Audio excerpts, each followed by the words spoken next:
Ladies and gentlemen, good day and welcome to the Deepak Nitrite Q3 9 months FY25 earnings conference call, hosted by IIFL Capital.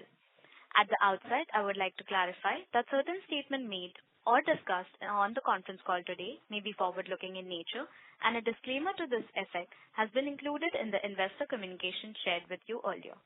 As a reminder, all participant lines will be in listen-only mode, and there will be an opportunity for you to ask questions after the presentation concludes. Should you need assistance during the conference call, please signal an operator by pressing star then 0 on your touchtone phone. Please note that this conference is being recorded. I now hand the conference over to Mr. Ranjit Sirumalla from IIFL Capital. Thank you, and over to you, sir. Thank you, Sejal. Good afternoon, everyone, and thank you for joining us on Deepak Nitrite's Q3 and 9 months FY25 earnings conference call. Today we have with us Mr. Maulik Mehta, Executive Director and CEO, Mr. Sanjay Upadhyay, Director Finance and Group CFO, and Mr. Somsekhar Nanda, CFO of Deepak Nitrite Limited. We will begin the call with opening remarks from the management team, followed by an interactive Q&A session. To begin, Mr. Maulik will share his views on the operating performance and the growth plans of the company, followed by Mr. Sanjay Upadhyay, who shall take us through the financial and segmental performance. The result documents have already been shared with you and posted on the company's website. I now invite Mr. Mehta to share his opening comments. Thank you, and over to you, sir. Good afternoon, everybody, and a warm welcome to you on Deepak Nitrite Q3 and 9 month FY25 earnings conference call. Our result documents were shared with you earlier, and I hope you've had the opportunity to glance through them. I'll initiate by briefly taking you through the key financial and operational highlights for the quarter and 9 months. Mr. Upadhyay will then present you with a more comprehensive financial overview during the period under review. Following that, we will open the forum for your questions. As we reflect on the challenges and achievements of the quarter, it's evident that the profitability of this period has been marked by a unique confluence of events. Agrochemical intermediates demand is generally lag-adjusted to 1 quarter behind end segment, which led to a temporary idling of plant capacities in the quarter. Persistently stubborn raw material costs have also impacted product margins as we prioritize a market share strategy in phenolics and dye intermediates. Finally, projects which were targeted to be commissioned in Q3 and Q4 have faced delays in their final stretches and are now set to add value from Q1 onwards. Despite these transient setbacks, we remain confident of being well positioned for recovery and sustained growth in the upcoming quarters. Q3 revenues were 1924 crores, degrowing by 5% on a YOY basis and 6% on a QOQ basis because of the earlier mentioned factors as well as a scheduled maintenance shutdown in phenolics. Typically, advanced intermediates in phenolics have a counter-cyclical nature and balance each other out evenly. However, for the first time, we witnessed challenges in both segments simultaneously. I'll cover the segmental performance more specifically. On advanced intermediates, revenues were at 552 crores, lower by 18% year-on-year. Agrochemical intermediates were affected by end-of-year destocking priorities by international customers. Volume dispatches have already begun at the tail end of Q3 for EU and non-EU customers, and we expect the domestic industry to resume demand towards the end of the quarter.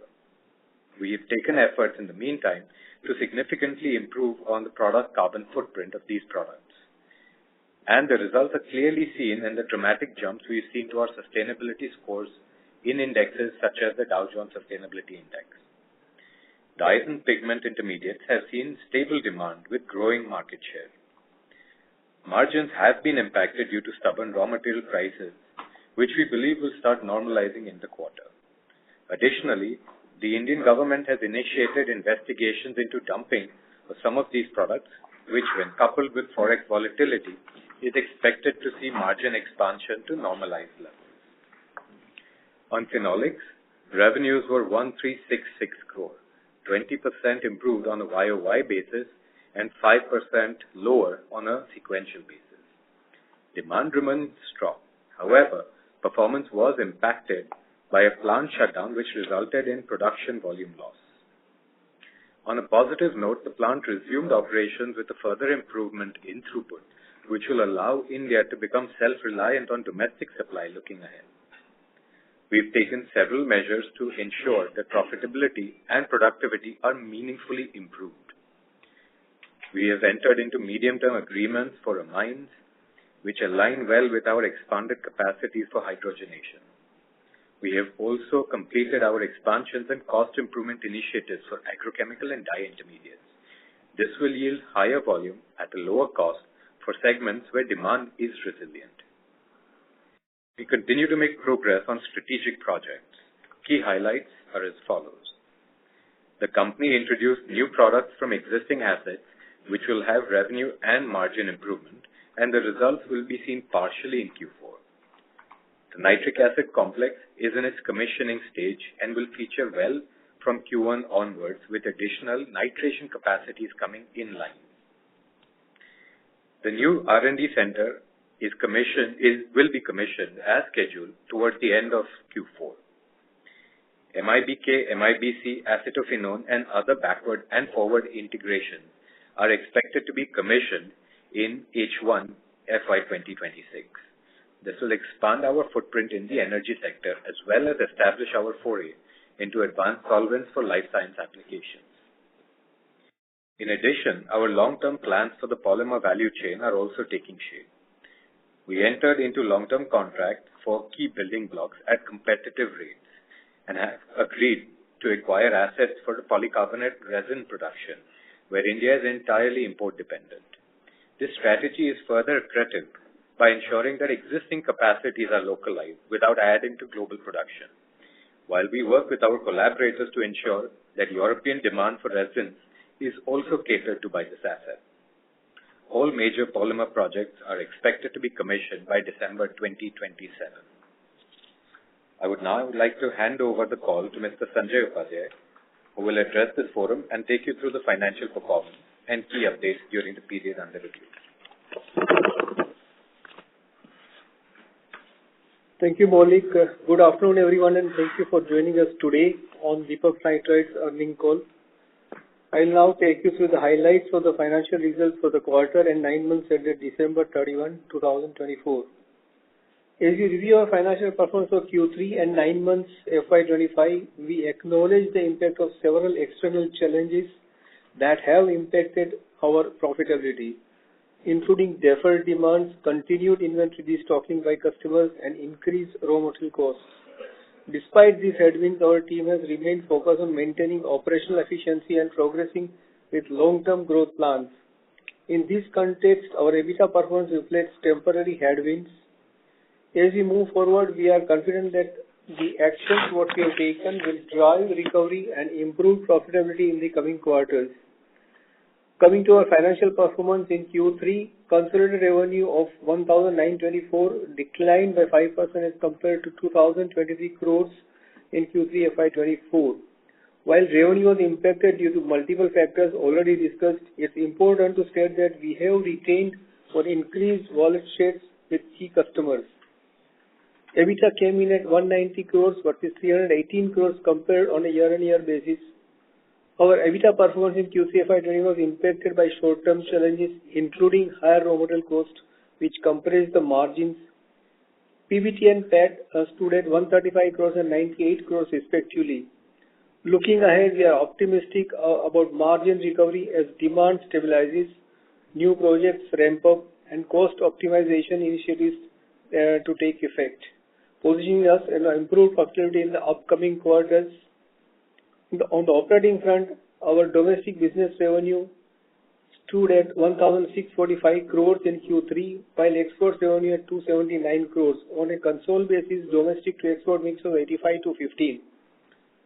Moving to the segmental performance in the advanced intermediate segment, revenue stood at 552 crores in Q3 FY25 versus 674 crores last year, while EBIT stood at 17 crores, translating to 3% margins during the quarter under review. 9 months FY25 revenue came in at 1,873 crores and EBIT came in at 131 crores, translating into a margin of 7% on the back of challenging macro environment.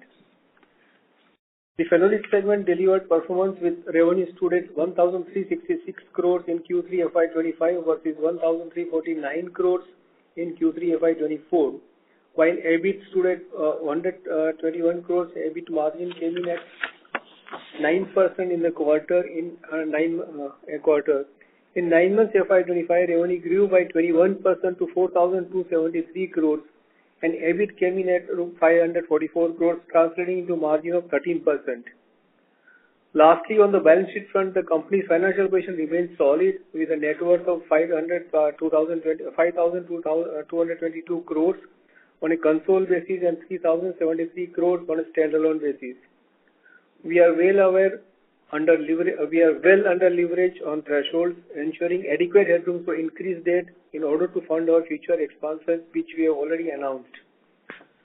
We are making continued progress on our ongoing projects, with several nearing completion, the results of which will be seen in the coming quarters. This new plant will not only enhance the self-reliance on critical raw materials, but also optimize profitability to enhance value add once they are fully operational. Our R&D center near Vadodara is advancing well with 85% of work completed. This facility will strengthen our industry position and support long-term growth through innovation. Our R&D team remains focused on developing new products that will expand our capabilities in the specialty chemical sector, further reinforcing our commitment to technological advancement. In conclusion, while the past quarter presented challenges, we are optimistic about the future with a solid pipeline of projects, a focus on the cost optimization and improving market conditions. DNL is well positioned for sustained growth and long-term value creation for our shareholders. With that, I would now request the moderator to open the forum for Q&A session. Thank you very much. We will now begin the question and answer session. Anyone who wishes to ask a question may press star and 1 on their touchtone telephone. If you wish to remove yourself from the question queue, you may press star and 2. Participants are requested to use handsets while asking a question. Ladies and gentlemen, we will wait for a moment while the question queue assembles.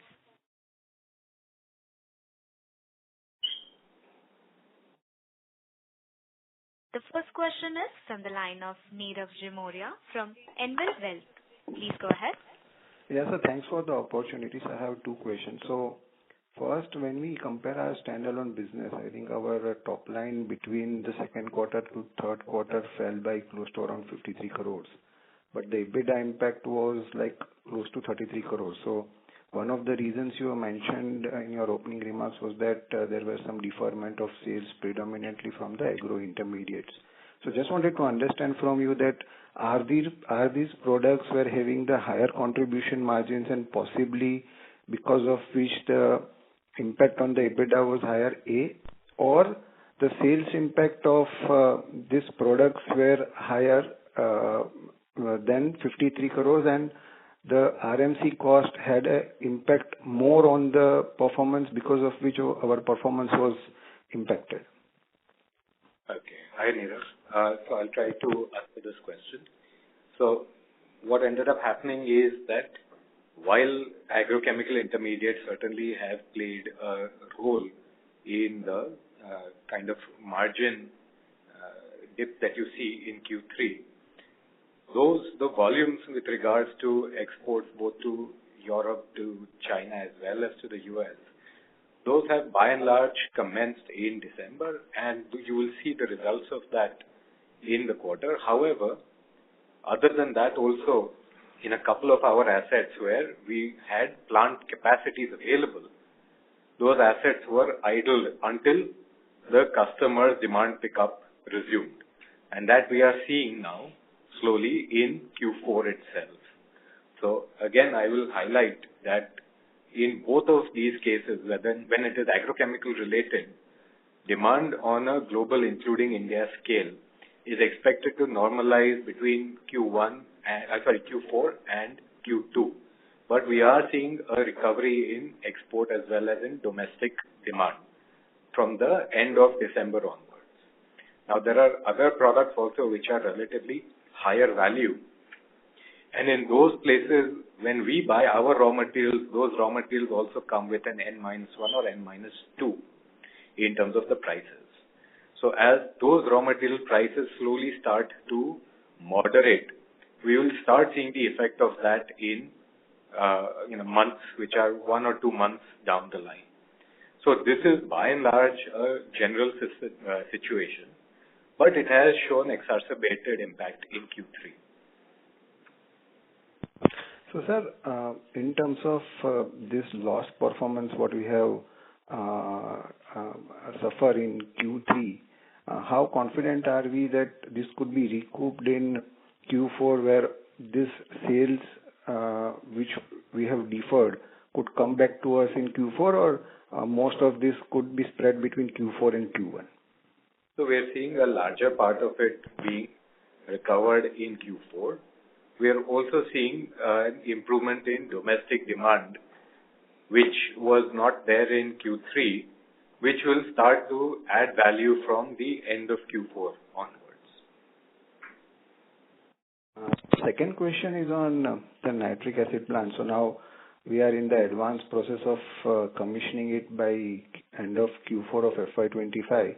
If you can share how much of the capex we have incurred on the same, and if you can just give some rough understanding in terms of the savings which could accrue to us on an annual basis based on our current requirement of nitric acid.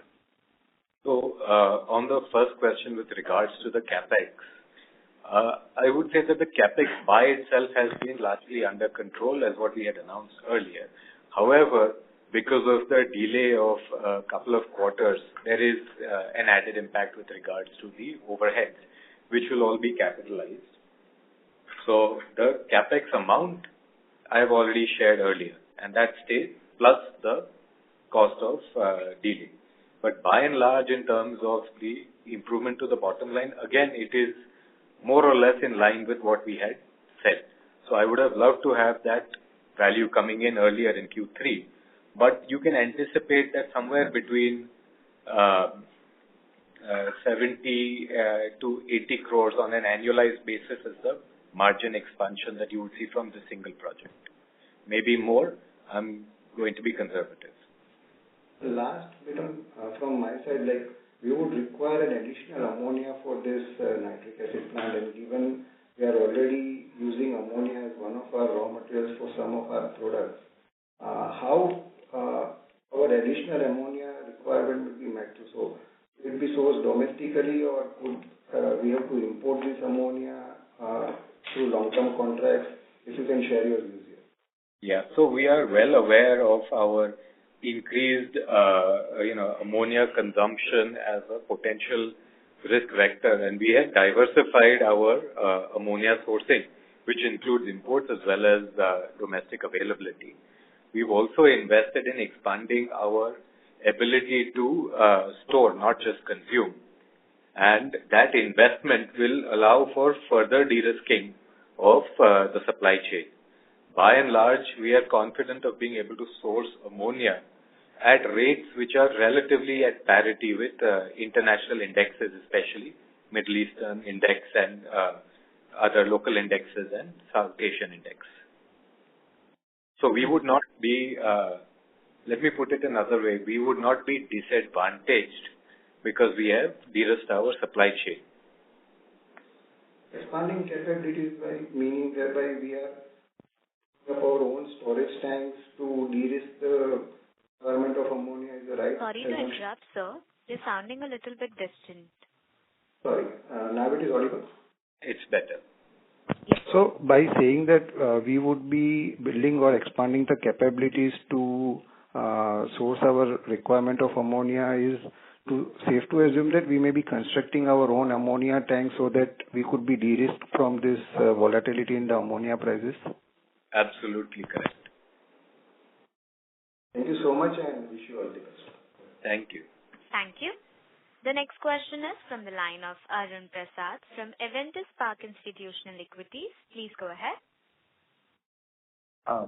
Good afternoon, everyone. Thanks for the opportunity. So my first question is on the phenolic segment. Sequentially, we have seen this around 40% reduction in the EBIT for the phenolic segment. Can you just break down into volume, how much of this is into what because of the volume, spreads and say increase in depreciation? So I would hesitate from going into a great deal of detail on this simply because Q3 also had an annualized maintenance shutdown, which resulted in some loss of productive uptime.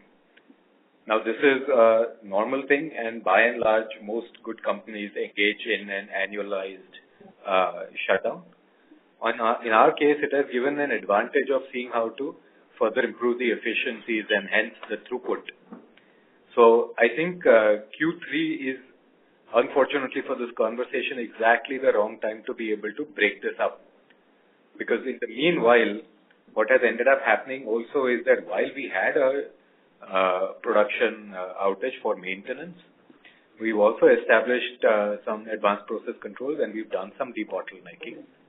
And in the meanwhile, anticipating relatively stable and growing demand, a lot of consumers may have taken a position with regards to short-term import of phenol, which is again uncharacteristic. So today, I'm happy to say that India is pretty much self-reliant when it comes to phenol and also, the other co-products like acetone and IPA. In between this and forex volatility and things like that, I do genuinely believe that moving forward, I think this will create less and less of a need for importers to be dependent on material that comes from overseas. Nonetheless, Q4, Q1, all of these will have a high degree of dependence with regards to the prices of key raw materials, benzene and propylene, as well as the presence of the imported parcels which may have happened in Q3. By and large, again, I would want to add that Deepak and India remain the only places all over the world where there is not only a continued improvement in demand, but a continued improvement in production as well. So I am bullish about the medium term, and I think we will see that over a period of time, this demand continues to accelerate and our ability to support this demand continues to accelerate. Right, Malik. So I understand, obviously we'll be drawing back our market share from the imports, but specifically for this quarter, do you think that if not for the shutdown, you would have delivered the same EBIT as that of the Q2 quarter, or the spreads would have also impacted our performance? There is an impact from spreads. There's no doubt about the fact that there's an impact from spreads. And that impact from spreads may continue also into Q4, as will some overhang with regards to the volumes already committed for imports. But when you look at the forex volatility right now, and you also look at Deepak's enhanced capability, I think there is a strong case to be made to discourage importers from continuing to import. So I believe from March onwards, this situation will normalize. So though Jan-Feb, because of the imports and these, yes, there is an impact, but March onwards we'll see a normalized situation. Right. Understood. So just one again on that, coming back to spreads. Globally, if we have to think of phenol spreads, obviously our volume is more localized and we'll be replacing imports, but if our margins have to improve, global spreads also has to improve. So what do you think should happen first? A recovery in demand or some curtailment of the supply, especially in key supply centers like Southeast Asia, China, or Japan, Korea, and Europe? There's no question about a recovery in demand. Demand is quite strong across segments in the phenolics value chain.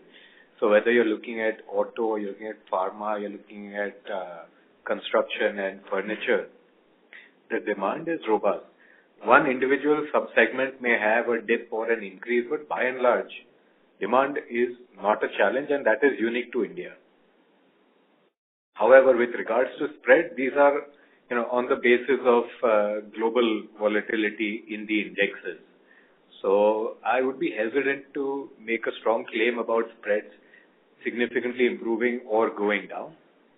I genuinely do believe that right now, with the way that key raw materials like benzene and propylene are acting, there is a case to be made for, over a period of time, seeing how to improve the price of phenol, once customers are also confident that they don't need to rely on imports.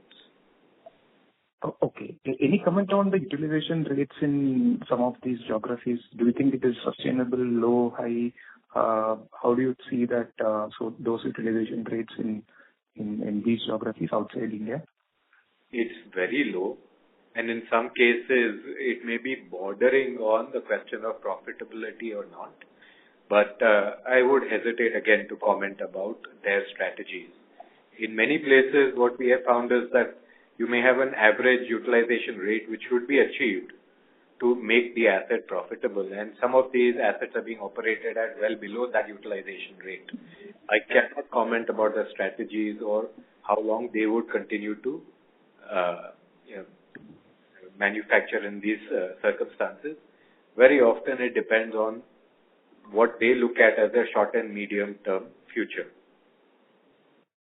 Okay. Any kind of ballpark figures of what percentage of the overall phenol global capacity is currently under, probably in the borderline profitability, which may shut down or may not shut down? But any say percentage of total capacity would be very helpful.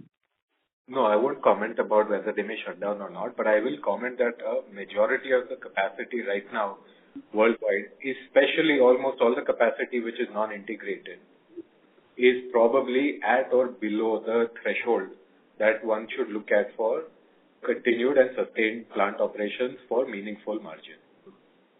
Okay. And what percentage of the capacity is not integrated according to you? I'll come back to you on that question. It is right. But I'm not prepared with the answer right now. Okay. All right. My second question is on the comment mentioned in the investor presentation that you are planning to complete all the projects by FY28. So does it mean that the last phase will be starting by FY28, or the first phase of projects will start by FY28, and which one will be the last one and which one will be the first to start? Can some color on this? The idea is to complete all the projects because these all are integrated projects. We cannot have a situation that we are starting one and not starting the other one. So everything will be done by, if whatever you read is right, it will be completed by FY28. Because we have tied up the propylene supply also, if you are aware.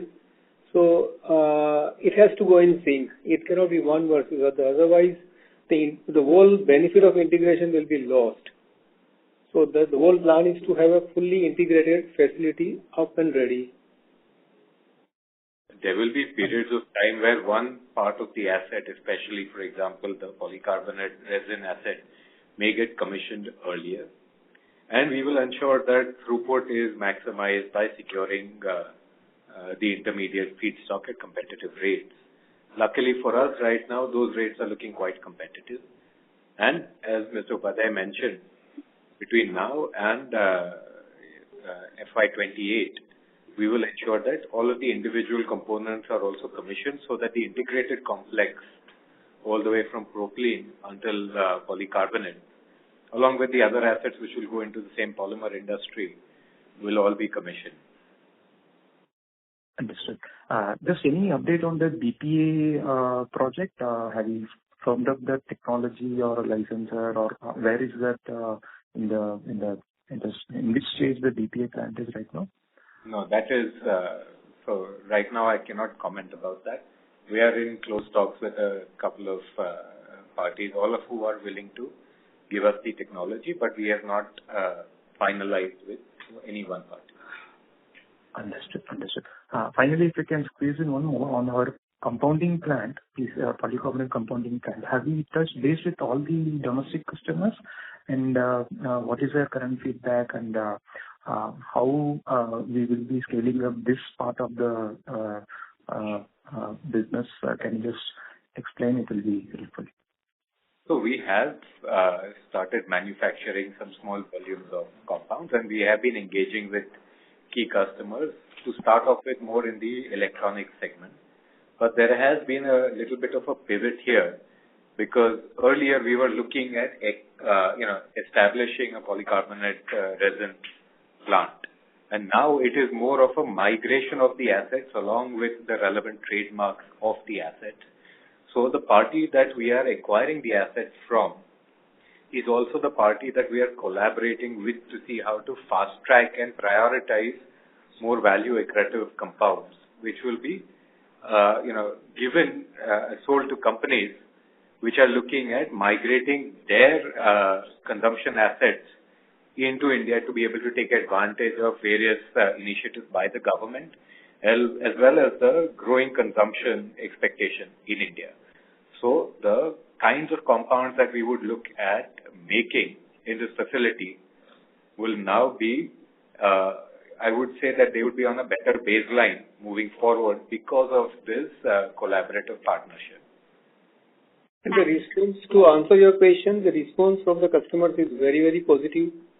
We are getting into EV batteries and those segments also with the polycarbonate compounding thing. So I think we are moving in the right direction. With the Trinseo, this also will, it's certainly giving us an advantage because Trinseo is a very well accepted brand in the international world. So that also helps. So to answer your question, yes, things are looking positive at this stage of compounding. And we are getting into medical devices segment also for compounding business. So those are all very, I would say, growing segments where we are entering and advanced segments, which gives a better margin profile also. Thank you. The next question is from the line of Vivek Rajmani from Morgan Stanley. Please go ahead. Mr. Vivek, I would request you to Hi, sir. Yeah. Hi, sir. Thank you so much for the presentation. Sir, in your presentation that you've uploaded, you've mentioned a couple of comments. Firstly, you've started to see a pickup in the international customer offtake. And I think you've also mentioned that you will see a more normalized level of profitability from Q4.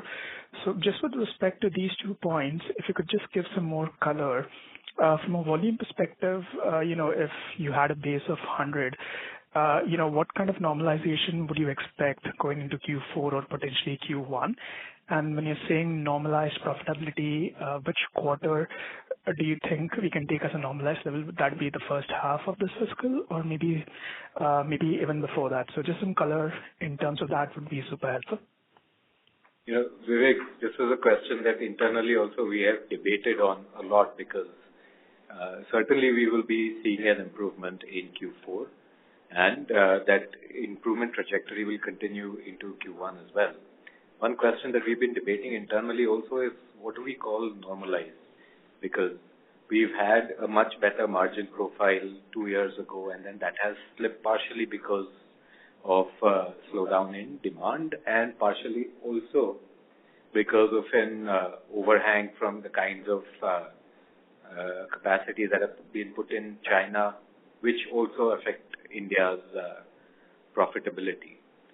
So if I'm being genuinely confident here, what I can say is that Q3 was absolutely abnormal for us. I'm talking about on a standalone basis.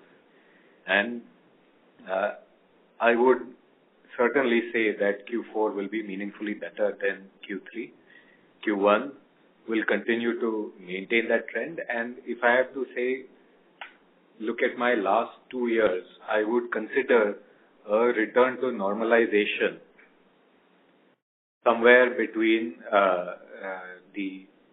I would say between Q1 and Q2. Maybe in Q1 and Q2 would be a markedly normal quarter. But Q4 will be meaningfully better than Q3, largely because of the internal efforts that we are taking for cost optimization. As demand returns, as it has in some segments in Q4, we expect that trend to continue in other segments as well. And hence, Q4 demand will be completely realized in, say, Q1. With price improvement, with margin improvement, you will therefore see between the end of Q1 and Q2 a normalization. And on phenolic side, since Maulik mentioned about the standalone, on phenolic side, as we mentioned earlier, Jan, Feb, yes, there is an import which has already come in. March onwards, things are improving, so you will see a normalized Q1 for phenol also. So I personally believe Q1 onwards, again now what is called normal is a debate, but Q1 onwards things will certainly change. Q4 DNL, yes, doing better than Q3 because Q3 is no comparison. And phenol will have some impact, but phenol will also do relatively good. It won't be that bad, but yes, there is an impact of import. Sure, sir. Super helpful. Thank you so much for that. Secondly, just to clarify, you did mention that some of the projects that you wanted to commission over the course of Q3, Q4, you have seen some delays. Just wanted to clarify if this is a function of, the ongoing industry dynamic where obviously demand can obviously be significantly better, or is it just you taking the time to, operationalize the plant properly and make sure all the chinks are completely sorted? So just wanted to clarify if this is more about, ramping the plant up properly and not in response to, the industry weakness. Yeah, it is not industry weakness. No, it's more of the second. Right. We want to make sure that when it is commissioned, it is able to run straight as quickly as possible to capacity and beyond. This is where we have seen the maximum value coming in. So even though it has meant that there has been a delay from Q3 to end of Q4 in terms of commissioning, we want to be ready to be able to quickly ramp up because demand is there. Sure, sir. And just the last bit, as an extension to this, when you say 2027 or fiscal 28 is when you want all of your capacities to be up and running, I'm assuming you'll keep the same argument where you want the capacities out there, irrespective of, however the industry situation may evolve over the next 3 years. Would that be a fair comment? For the polymer chain, we would be ensuring that the assets are commissioned at these times because we've locked up the downstream as well as the upstream. So we are confident about the market's profitability, but regardless of the market's profitability, we will ensure that those projects are tight with regards to the execution plan. Sure, sir. That's super helpful. Thank you so much and all the very best. Thank you. Thank you. The next question is from the line of Ankur Periwal from Axis Capital. Please go ahead. Yeah, hi, sir. Thanks for the opportunity. First one, on the advanced intermediate side, given the extended, pressure on margins, as well as the pricing-led pressure because of China's overcapacity. Just wondering your thoughts if, there is a structural change in the margins that this business will be making over a period of time, even if demand comes back and let's say over the next maybe 1 or 1.5 year, there is uptake in Chem, etc. So your thoughts on that side, please. So let me put it this way. Structural and unstructural, there was an element of COVID-related unstructured effect on the margin. And if I have to keep that on the side for the time being, for the argument, I would say that by and large, with its upstream and downstream integrations, Deepak should be confident of being able to return to its course. And that course was relatively, range bound between, say, 18 to 20%.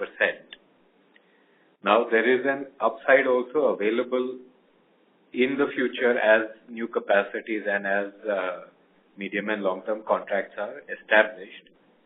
But Without that, if I'm only looking at cost optimization, projects under commissioning, as well as maintaining a market share around 17-18% is the target that we should look at in Deepak Nitrite on a standalone basis. Okay. Sure. Thank you for that. And from apart from AgChem, there were other areas as well wherein we were focusing to ramp up, our products, the new launches as well. Any thoughts over there in the non-AgChem side?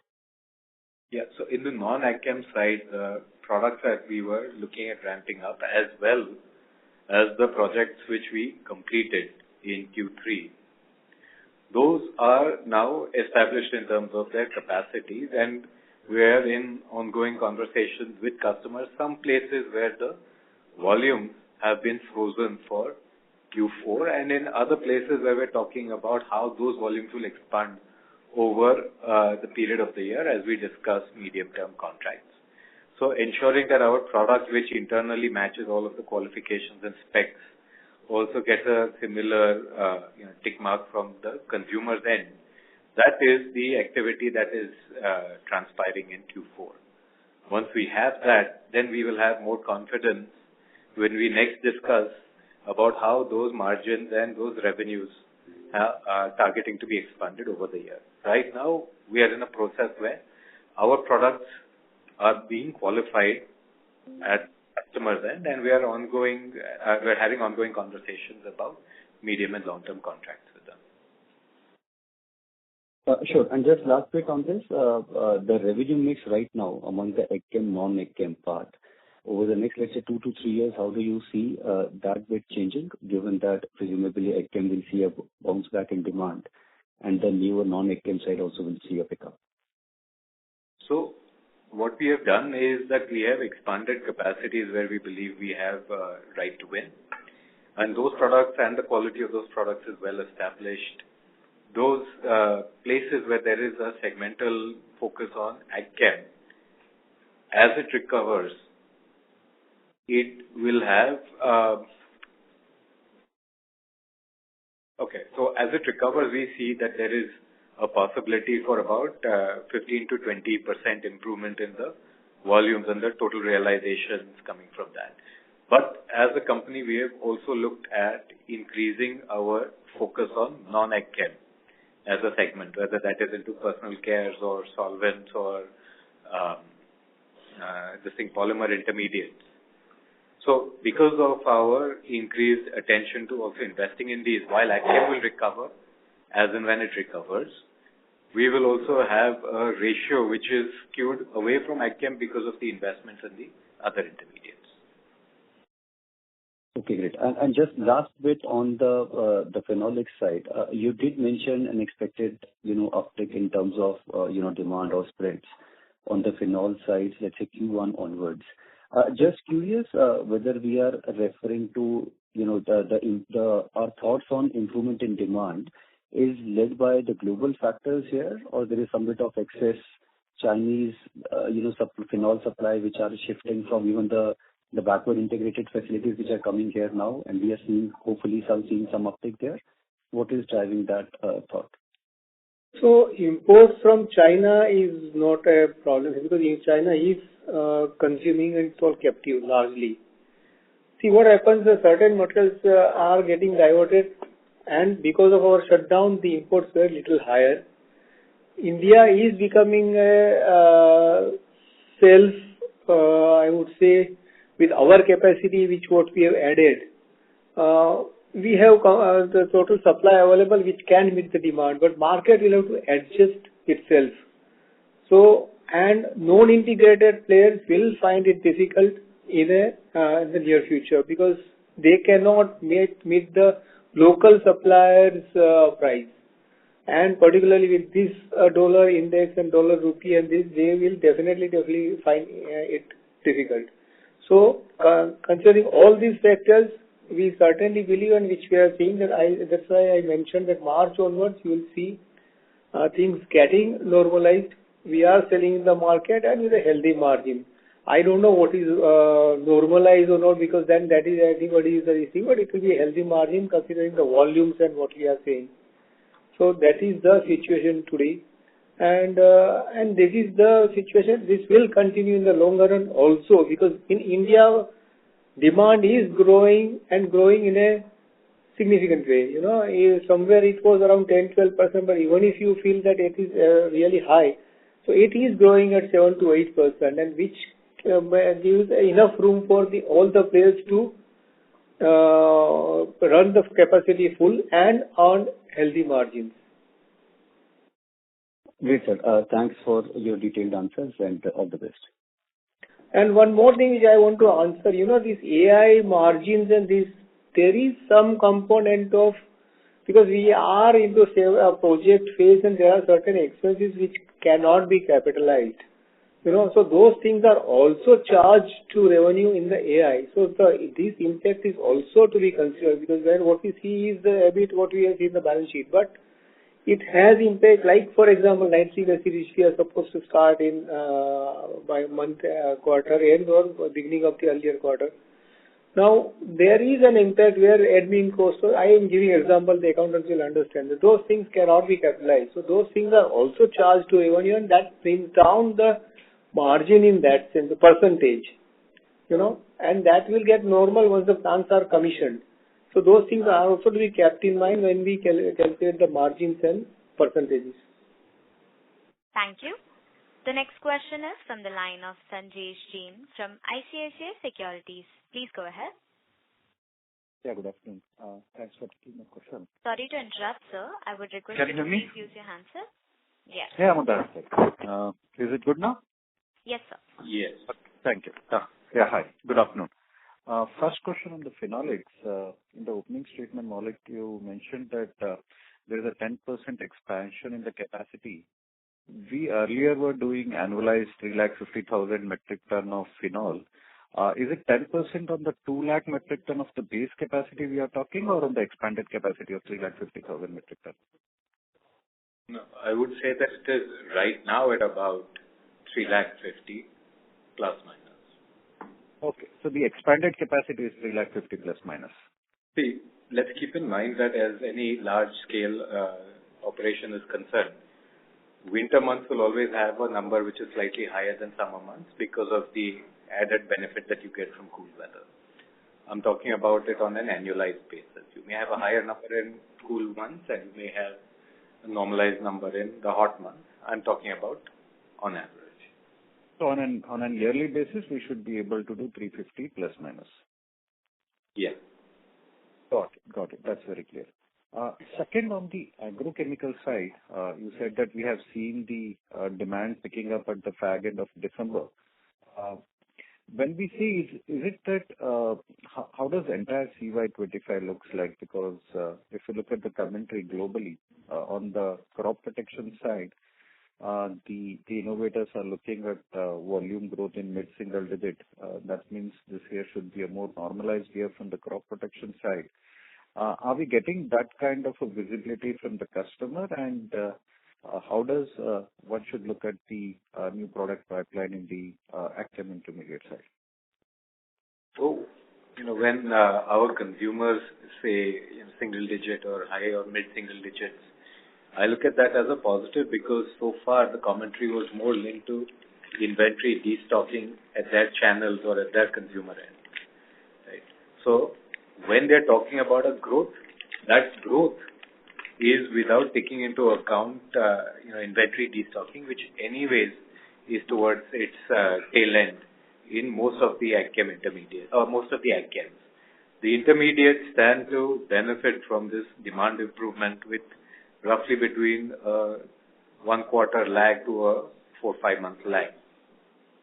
So on a CY basis, if the consumption pattern is normalized with a 5-6% improvement or whatever you said, then adjust it for about a quarter and you would get a sense of what one might look at in the intermediate space. That's very clear. And the product pipeline we are looking for Agchem segment in coming financial year? So largely the product segment that we're looking at is relatively stable. There are a couple of molecules where we have started engaging with customers, which would be more margin accretive, but they will be made from assets which are already in place. So capacities have been debottlenecked.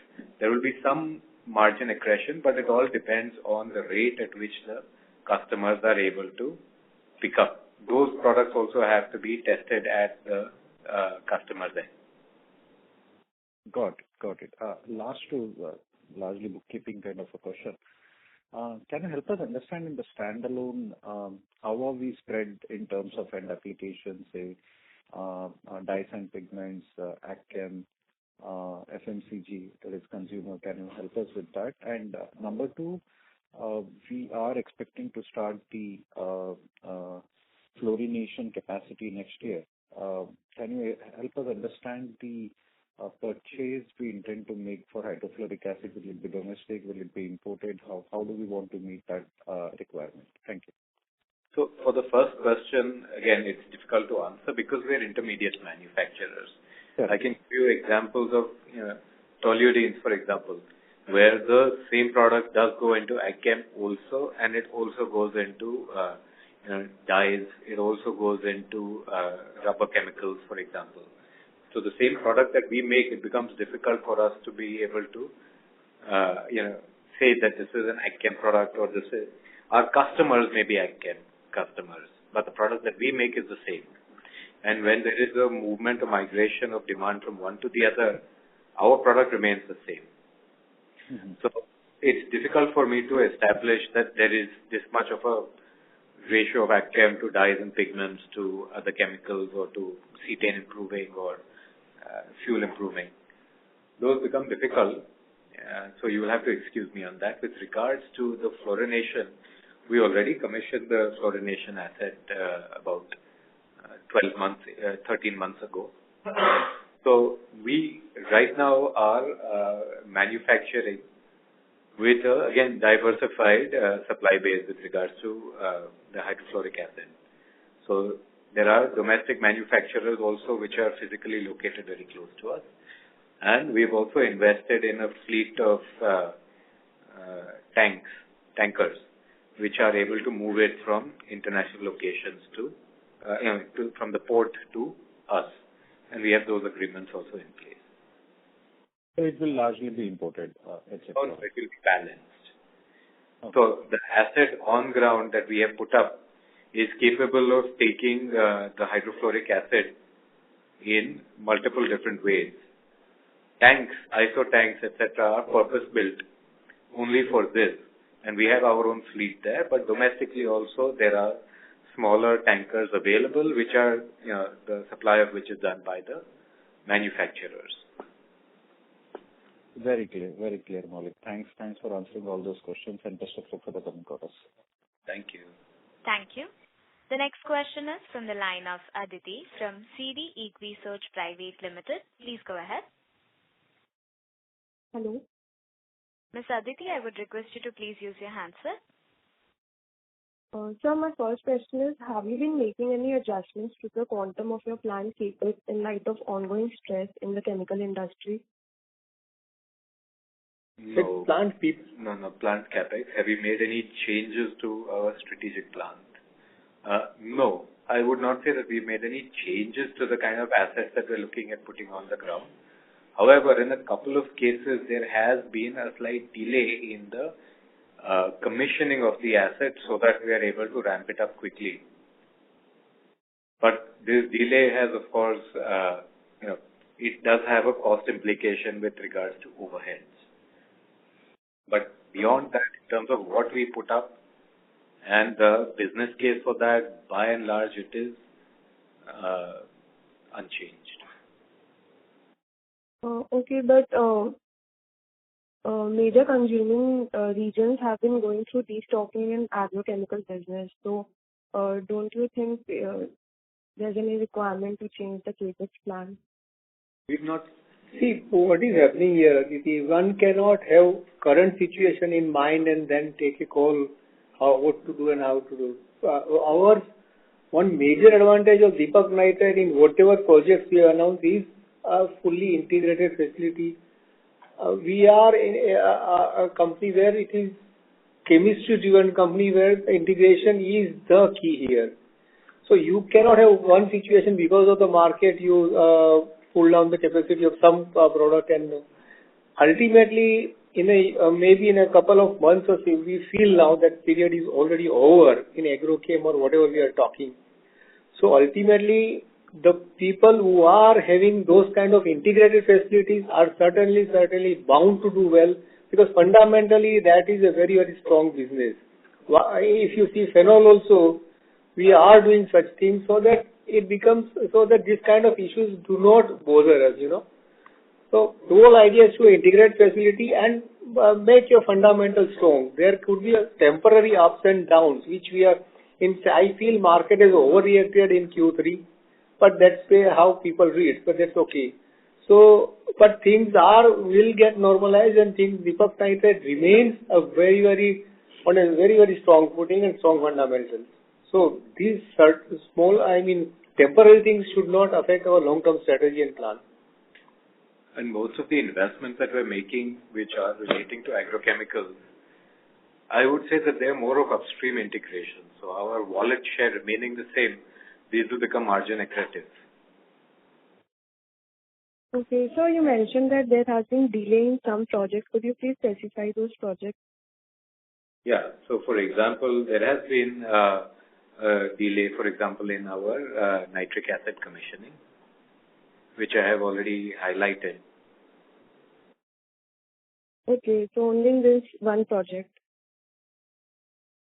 By and large, there is a minor delay in some smaller projects, which move from one part of a half year to another part of a half year. Thank you.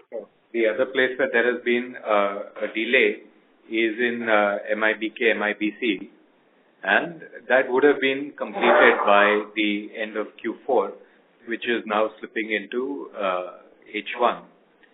We may, commission one part of the asset before another part, but this has also been because of very unique engineering that we put into the asset, which will give us good benefit when it comes to the project being commissioned, and cost advantages as well as carbon footprint advantages. Thank you. The next question is from the line of Rohit Nagraj from B&K Securities. Please go ahead. Thanks for the opportunity. So first question is on the phenolics front. So two parts. One, during Q3, did we have any inventory losses? And second part, in terms of planned shutdown, after the one which has been happened in 3Q, will the next frequency will be after 1.5 years? Thank you. Okay, so for your first part, we had inventory during the shutdown. However, at the same time, in order to mitigate any loss at the customer's end, they did also import maybe a little bit more than they needed to. And by and large, this is something that, when the end segment is growing, a lot of consumers end up doing this just because they don't want to be so dependent on a single supplier, recommissioning their asset after a plant shutdown exactly on time. This is something that we have developed a skill for doing. Nonetheless, the customer's buying behavior is more linked to their need to have product available with them regardless. So that did transpire during the quarter. And what was the second? So next shutdown will be around after 1.5 years. Right? 1.5 years you can take. You can assume about 18 months. Sure. So second question on the advanced intermediates. You also alluded that there was a stubborn RM price environment. Was it particularly for some of the imported products, given that generally over the last few quarters, the chemical prices have been stable, or is it impacted by a certain few set of intermediates or few set of raw materials that we purchase? Thank you. Yeah, a few set of raw materials, and by and large, they are domestically available. See, petchems like toluene and xylene, are always in play because, simply of the fact that the refinery throughputs are extremely margin sensitive, and if they're not able to make that kind of margin, they just run the asset at a lower throughput.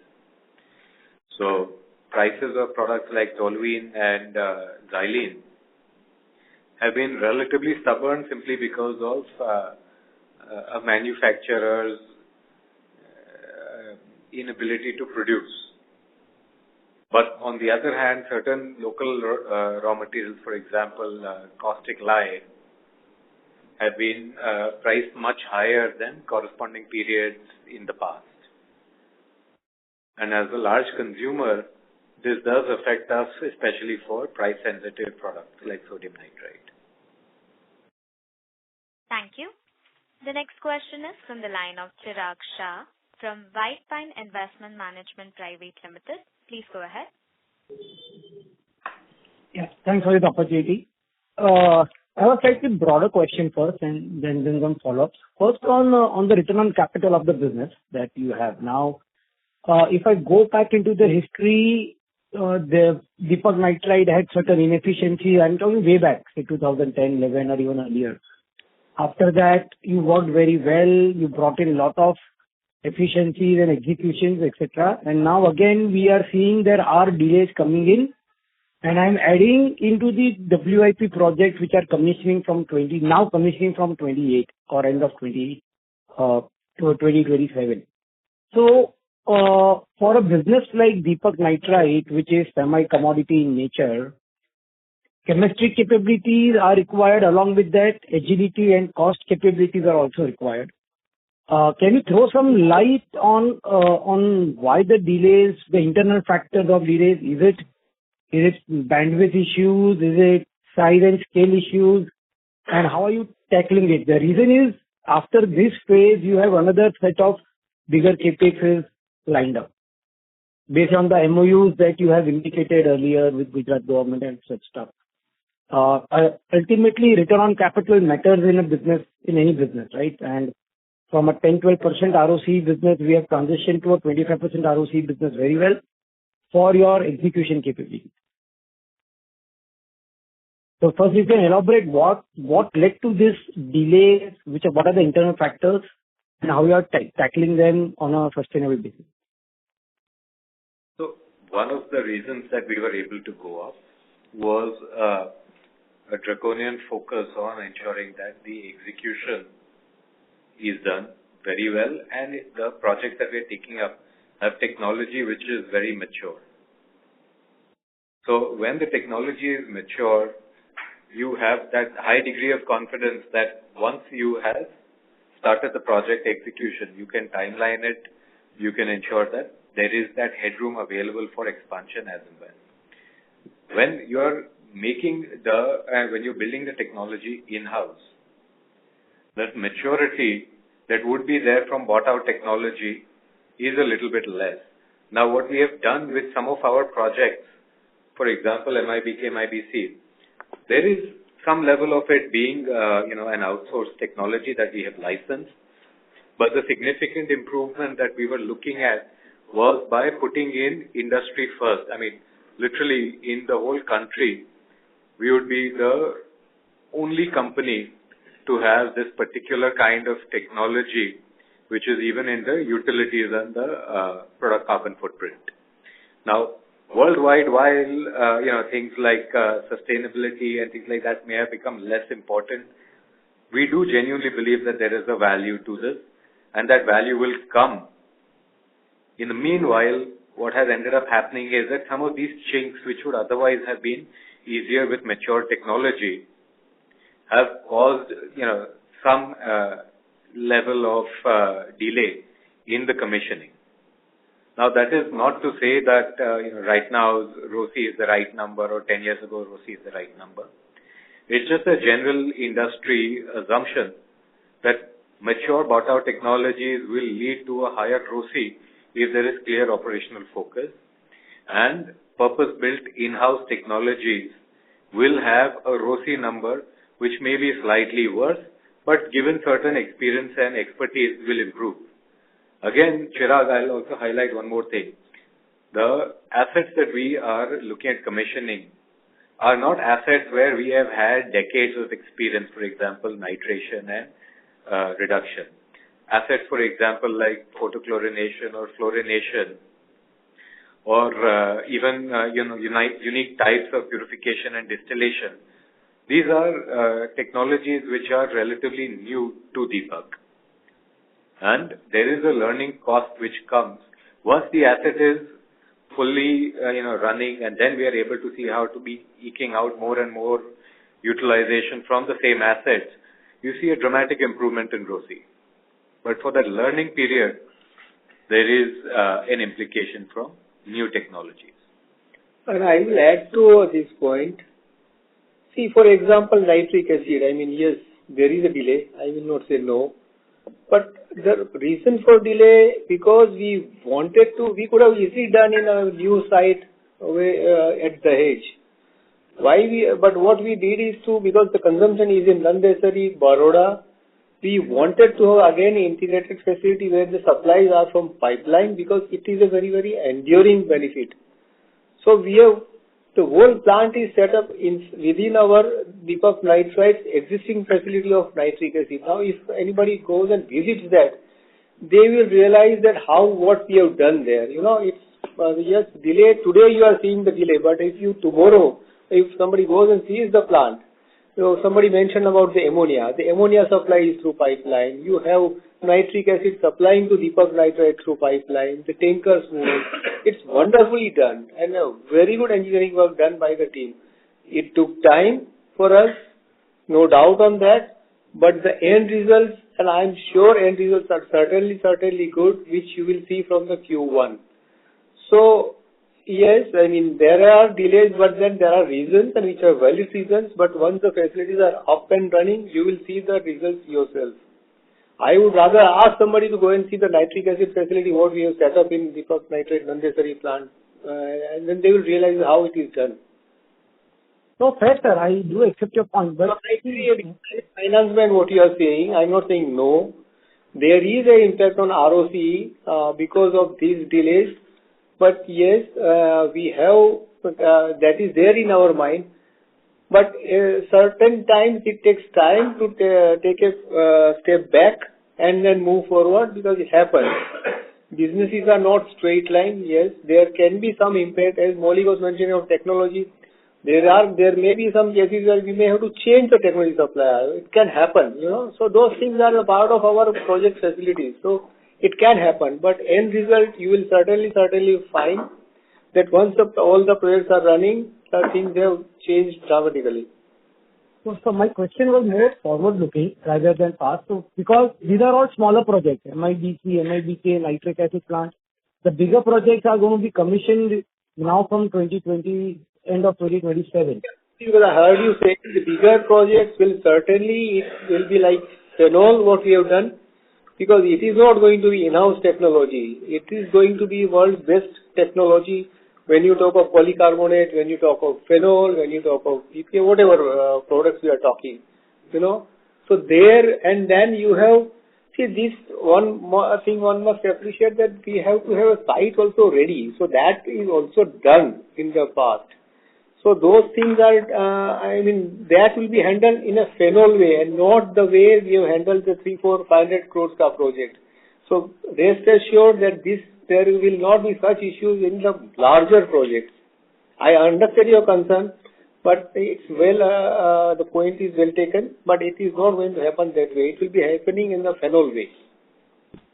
Yeah, and second question is on the import of phenol that Maulik touched base on. So, what gives you a kind of, first of all, the import was not at a aggressive pricing or decremental pricing which happened, right, during the quarter? That's the first question. It was because there was a shortage of supply in domestic market, or it was also because the pricing was very aggressive from that perspective? That is the first question I have on that point. No, because we had announced a shutdown and people got worried that when we will start the plant, so there were some additional imports. So pricing is one part, but imports were done because in fact, our production was down by what, 15,000 tons? So around 12 to 15,000 tons. So that was a concern in the market and people imported. So what gives you confidence that this aggressive pricing, because ultimately you will also have to benchmark your pricing to a large extent to the international prices?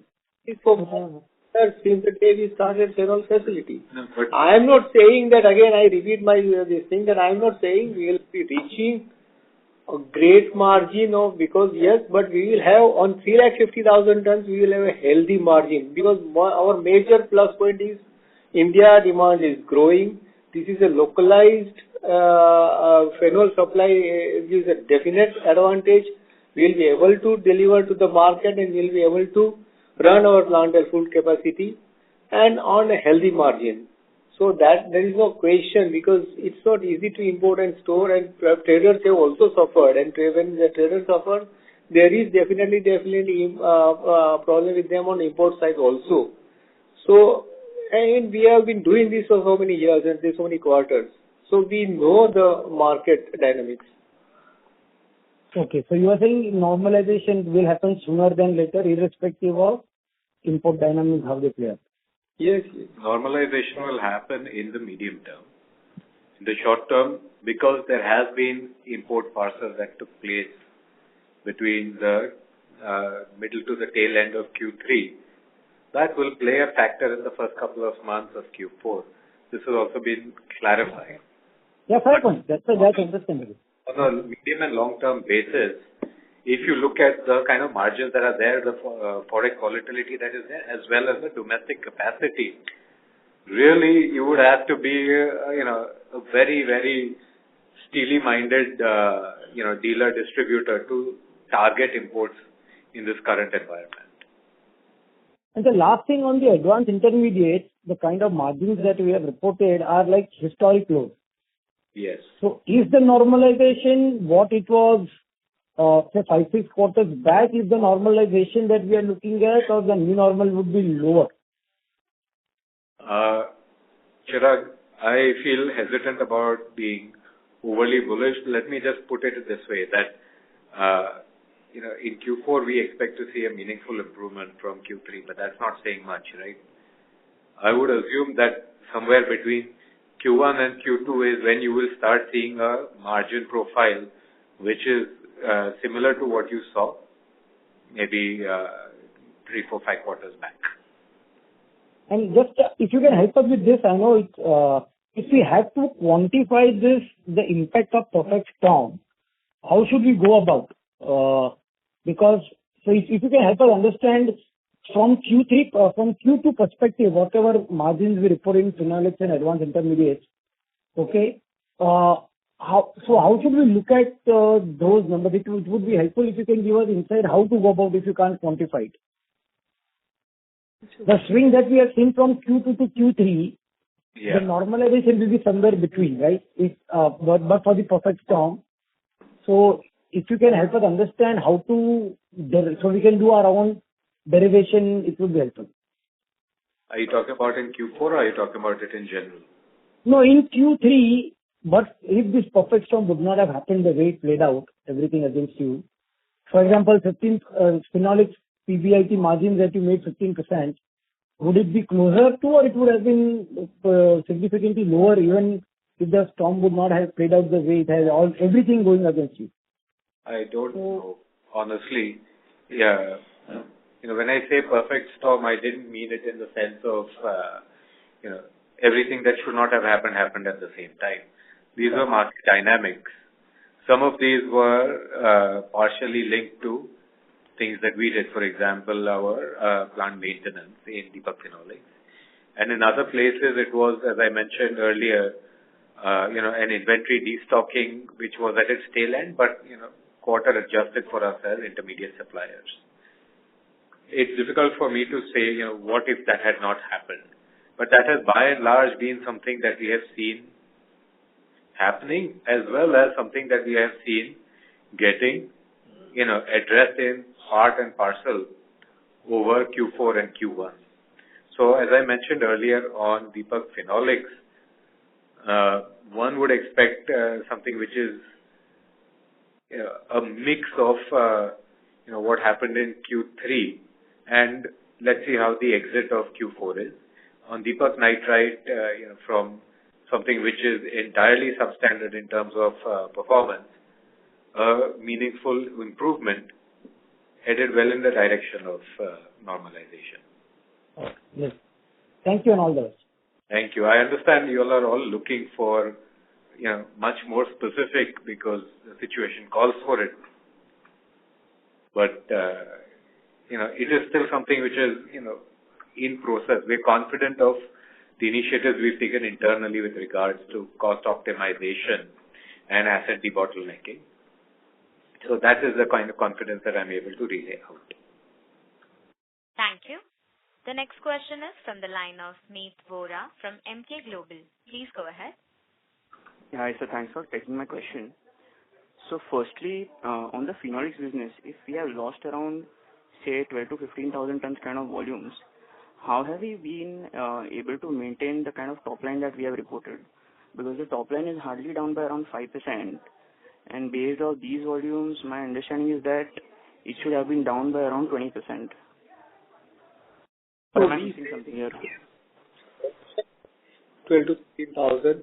We were having inventory from where we have sold, but inventory is now depleted.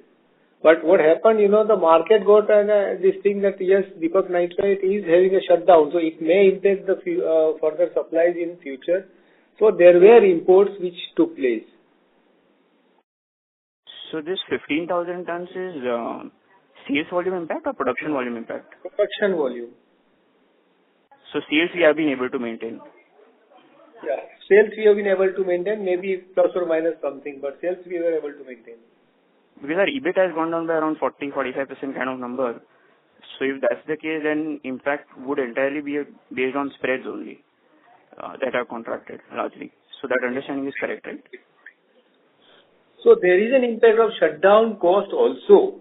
When you run out of inventory, there is an inventory cost, there is a shutdown cost. So those are costs which are also there in the quarter sitting there.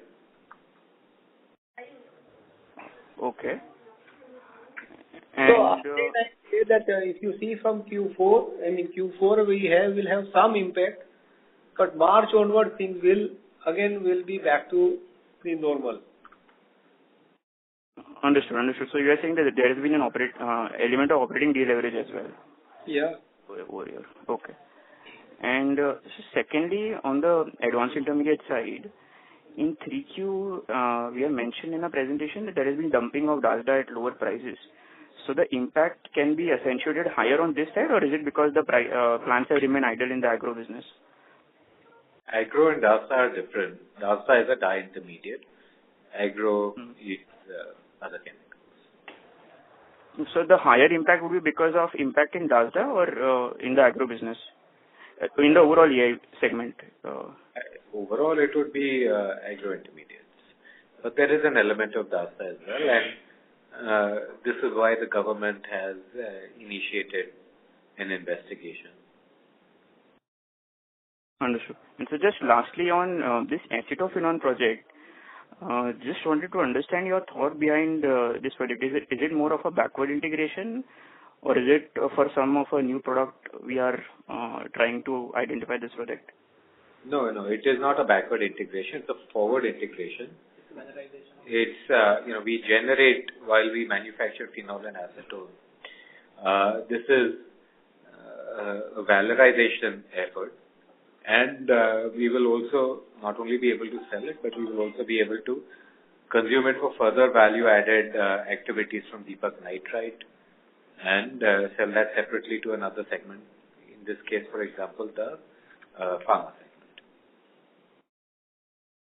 Understood, sir. Yeah, thanks. That's all from my side.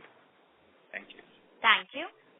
As there are no further questions from the participants, I would now like to hand the conference over to the management for closing comments. Thank you all for joining this call. In case any further clarifications are required, you can get in touch with our investor relation team under Mr. Somsekhar Nanda. Thanks again. On behalf of IIFL Capital, that concludes this conference. Thank you for joining us, and you may now disconnect your lines.